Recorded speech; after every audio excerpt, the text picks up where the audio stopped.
Hi everyone, in front of me I've got Cat S53 and let me share with you how to reset up preferences on this device.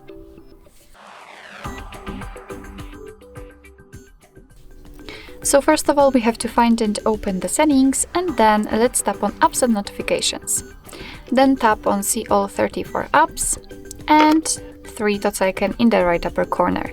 Now let's tap on reset up preferences, and as you can see your device will inform you what it will reset, so the disabled apps, notifications for them, default applications for actions, etc.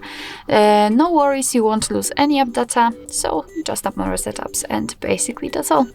This is how to reset up preferences in your Cat S53. Thank you so much for watching. I hope that this video was helpful, and if it was, please hit the subscribe button and leave the thumbs up.